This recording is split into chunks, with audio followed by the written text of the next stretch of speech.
Lampung bersama GITS berkolaborasi dalam mewujudkan pembangunan berkelanjutan di Provinsi Lampung. Rektor UBL, Profesor Muhammad Yusuf Sulfarano Barusman mengatakan pihaknya bersama dengan lembaga pemerintah federal Jerman tersebut siap menghadapi tantangan global termasuk krisis iklim dan transisi energi. Pihaknya hari ini menggelar kick-off atau pembukaan program SDGs SSTC PC2 dan diskusi publik dengan tema mewujudkan kota dan permukiman berkelanjutan melalui pendekatan partisipatif. Implementasi program SDGs SSTC PC2 dengan harapan mewujudkan pembangunan yang berkelanjutan. Pembangunan yang tentu basisnya adalah keilmuan. Nah, salah satu isu yang memang penting sekali dan ini menjadi isu dunia saya sampaikan tadi adalah terkait komitmen kita semua, bukan cuma negara, tapi juga sampai ke masyarakat terkait dengan SDGs, yaitu pembangunan berkelanjutan. Yang mungkin kesadaran itu, level kesadarannya sebagian kita masih belum cukup gitu. Dan oleh karena itu UBL mendirikan satu pusat studi yang kita sebut pusat studi SDGs, ya, Sustainable Development Goals SDGs. Nah, ini salah satu kegiatannya adalah melakukan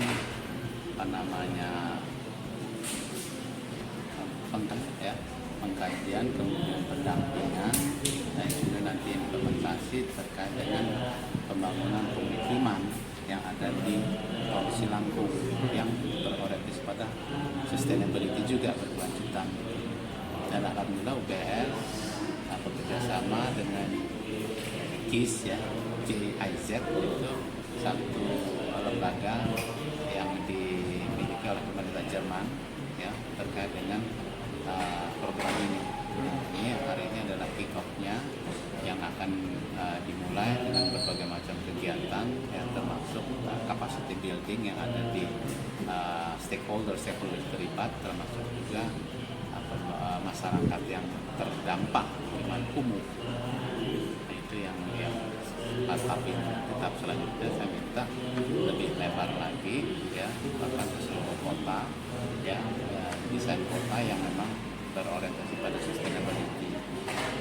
Dan ke depan juga ada modeling yang bisa dilakukan di berbagai macam kota yang ada di Lampung, khususnya yang memang belum begitu tumbuh, mumpung belum ramai, belum tumbuh, masih bisa didesain lebih baik lagi dibanding sebagai penyalur support dari Kementerian Jerman untuk memberikan kontribusi dari pencapaian SDGs di Provinsi Lampung. Caranya adalah kita mencoba menjadi fasilitator untuk kemitraan multi pihak. Jadi baik dari akademisi, pemerintah, swasta, komunitas, media juga itu bisa terlibat dalam pencapaian SDGs. Nah, tetap kita pilih satu fokus di Lampung yang dalam hal ini karena kapasitas kami ke sana, maka kita pilih yang terkait dengan kota dan permukiman dan berkelanjutan. Ya kebetulan bukannya kita senang ya, tapi yang menjadi concern kita akhir-akhir ini kan kendalanya adalah di bencana, khususnya banjir perkotaan. Yang terdampak paling parah, yang vulnerable itu adalah di kawasan permukiman, khususnya yang informal. Nanti kita sama-sama di situ kembangkan berbagai macam program, mulai dari pembinaan masyarakatnya, kemudian pelatihan, dengan bantuan dari support semua pihak tadi. Akhirnya nanti kita punya target SDGs itu bisa lebih tercapai nanti. Intinya nanti harapannya Menteri Ketenagakerjaan atau Menaker Prof. Yasirli mengingatkan mahasiswa Institut Teknologi Sumatera bahwa dunia industri semakin keras serta membutuhkan soft skill. Menaker dalam sambutannya di hadapan ratusan mahasiswa ITERA pada kuliah umum pada Selasa tanggal 21 Januari tahun 2025, ia mengatakan pihaknya mengingatkan mahasiswa ITERA bahwa dunia industri saat ini semakin keras, serta mahasiswa atau kaum milenial harus membutuhkan soft skill pada tantangan dunia industri saat ini. Pihaknya mengingatkan agar mahasiswa ITERA untuk siap menghadapi dunia industri saat ini. Industri tentu membutuhkan orang yang siap bekerja dengan pemenuhan kompetensi tertentu.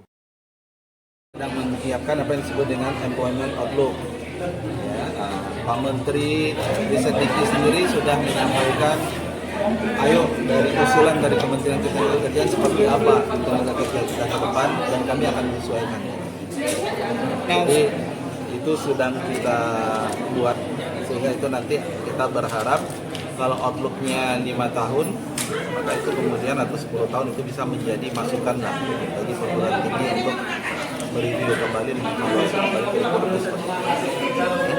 Terkait pembangunan karakter, Pak Menteri kembalikan tadi kan ada persoalan komunikasi, skill, terus kemampuan bekerja sama dalam tim, terus kita sedang menyiapkan juga saat ini memang pelatihan kita memang banyak fokus di hard skill. Kami sedang mencoba masih melakukan kajian sebenarnya, artinya dalam batas tertentu terkait dengan pembinaan soft skill itu juga perlu kita bekali mereka saat mereka mendapatkan pelatihan terkait dengan hard skill. Itu aja. Pak Menteri, Sebenarnya aturan itu setiap perusahaan itu dia harus melaporkan lowongan yang ada di perusahaan. Ini kita sedang membuat platform sebagai siap kerja sehingga semua perusahaan itu dia wajib melaporkan. Menjelang itu yang kami lakukan adalah kita hunting dengan kegiatan-kegiatan job fair yang kita lakukan. Jadi setiap job fair itu kita dapat 50.000 lowongan, kita dapat ada 30.000 lowongan. Itu cara kita untuk menuju ke sana sampai kita punya satu sistem, satu data terkait dengan labor market information system. Ini yang sedang kita bangun. Tapi data dari Kementerian Perindustrian menunjukkan bahwa sebenarnya rekrutmen atau jumlah pekerja di industri tertentu itu naik. Jadi saya katakan dalam industri-industri tertentu jumlah PHK itu ada, tapi di industri lain jumlah yang bekerja itu juga meningkat. Jadi bukan berarti kemudian industri itu turun, enggak juga. Dalam beberapa hal malah kemudian industri itu naik. Masukan untuk apakah perguruan tinggi membangun kurikulum, kemudian masukan juga buat adik-adik, tidak harus lewat kuliah ya, artinya dia bisa belajar.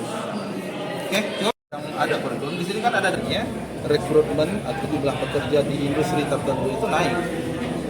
Jadi saya katakan dalam industri-industri tertentu jumlah PHK itu ada, tapi di industri lain jumlah yang bekerja itu juga meningkat. Jadi bukan berarti kemudian industri itu turun, enggak juga. Dalam beberapa hal malah kemudian industri itu naik. Masukan untuk apakah perguruan tinggi membangun kurikulum, kemudian masukan juga buat adik-adik. Tidak harus lewat kuliah ya, artinya dia bisa belajar. Oke, cukup. Ada kurikulum di sini kan ada data science tadi saya informatika, kemudian kita juga di pusat.